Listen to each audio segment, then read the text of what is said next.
E aí, beleza? Na aula de hoje a gente vai ver um pouco sobre lei de Faraday e algumas aplicações dela dentro de gráficos e de circuitos. Vamos lá pro quadro dar uma olhada nisso?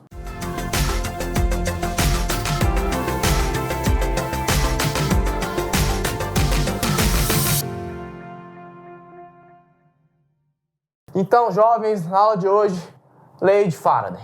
A gente vai ter o enunciado da lei de Faraday. Eu já enunciei na aula passada, mas para você não esquecer, a DDP induzida, a força eletromotriz induzida, vai ser igual a menos a variação do fluxo magnético dividido pela variação do tempo. Ok? Essa vai ser a lei de Faraday. E agora a gente vai ver algumas aplicações para essa lei. Então aqui embaixo eu desenhei um gráfico. Um gráfico vai mostrar para a gente a variação do fluxo pelo tempo. E aí nossa missão, nesse momento, vai ser calcular a diferença de potencial nos fluxos, né? A força eletromotriz induzida. Aqui, então, eu separei do intervalo de 0 a 2, depois de 2 para 3, depois de 3 em diante. Vamos fazer, então, pelo mais fácil, do 3 em diante. Do 3 em diante é mais fácil porque a gente vê que o fluxo magnético, a partir desse terceiro segundo aqui, ó, ele permanece constante. Se ele permanece constante, a variação é zero. Se a variação é zero, a gente pode colocar, então, que a DDP vai ser 0 volts. Beleza? Então, a gente pode ir para os outros casos. Esse primeiro caso aqui, do 0 até o 2, né? A gente quer essa diferença de potencial aqui. Então, a gente vai fazer a variação. A variação, então, final menos inicial, 10 menos 0 é 0. A gente vai ter 10, certo? Menos 0, que é 10. E aqui a gente vai ter que a variação de tempo vai ser 2. 2 menos 0, 2. Certo? Só que lembrando do menos, esse menos é muito importante porque esse menos vem da lei de Lenz. Lembra que a corrente ela gera um campo magnético contrário à variação do fluxo? Isso é importante. Então aqui a gente vai ter que isso aqui vai ser igual a menos 5 volts. Deixa eu deixar isso aqui, ó. A gente já viu essas contas, então vai ficar menos 5 volts, beleza? E aqui a gente vai fazer a mesma coisa entre o segundo 2 e o segundo 3. Aqui a gente vai ter que o fluxo variou de 10 vírgula para 8 vírgula em 1 segundo. A variação, então, foi 2, 10 menos 8, 2, dividido por 1, 2. Mas com o menos aqui da lei de Lenz, então, menos 2 volts. Com isso, a gente encerra esse nosso pequeno exemplo, beleza? Aqui também eu coloquei outro exemplo da Universidade de Viçosa, que a gente vai achar a corrente que passa pelo resistor, ok? Aqui a gente vai ter uma espira, e essa espira ela vai estar se aproximando dessa região que tem esse campo magnético que está entrando dentro do quadro, certo?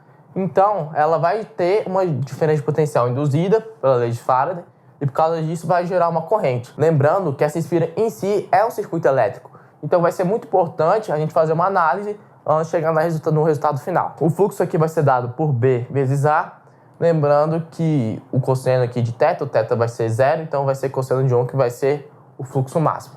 Beleza? Com isso a gente já pode ir para o próximo raciocínio, que é achar a DDP induzida. Como é que a gente vai fazer isso? A DDP induzida a gente vai usar a lei de Faraday, certo? O fluxo é B vezes A. Aqui eu coloquei que ela tem um comprimento L e uma largura Y. Então o fluxo final vai ser isso aqui, é B vezes L vezes todo Y, menos essa área inicial aqui, ó, BL, Y0, menos esse pedacinho que já vai estar dentro do campo magnético, que pode ser 0 também, e a espira pode estar completamente fora, mas a gente pode considerar que tem um pedacinho aqui dentro. Com isso em mente, a gente pode tirar esse BL aqui e deixando esse menos para cá, a gente tem menos BL, o Y menos delta Y. Tendo essa fórmula aqui, a gente pode colocar o BL em evidência e o BL em evidência. Nesse caso aqui, o menos ainda permanece aqui. E aqui, ó que legal, a gente vai ter Y menos Y0. Y menos Y0 é delta Y. Então a gente vai ter BL, delta Y sobre delta T. Só que delta Y é esse comprimento aqui, é a variação desse espaço daqui que a espira está percorrendo. Então a gente vai ter variação do espaço sobre variação do tempo. Variação do espaço sobre variação do tempo, a gente já viu lá em cinemática, lá atrás, que é velocidade. Então a DDP induzida vai ser menos BLV, ok? Agora a gente quer achar a corrente, certo? A corrente que vai passar por esse resistor. A gente pode usar a lei de Ohm aqui, que eu já enunciei para a corrente, e vai ser igual sobre R, só que agora a gente tem que achar essa DDP. E para isso vai ser legal a gente usar a lei de Lenz antes de chegar na resposta final. Ó, porque a gente vai ter a corrente gerada por essa fonte aqui, vai vai vir nesse sentido. Essa é a corrente aqui. Agora, quando a gente achar a corrente induzida, usando a lei de Lenz, a gente vai ter que o fluxo aqui para dentro que vai estar aumentando, então a gente quer gerar um fluxo aqui para fora da espira, certo? Então, a corrente induzida vai ser esse, que eu vou chamar aqui de 1.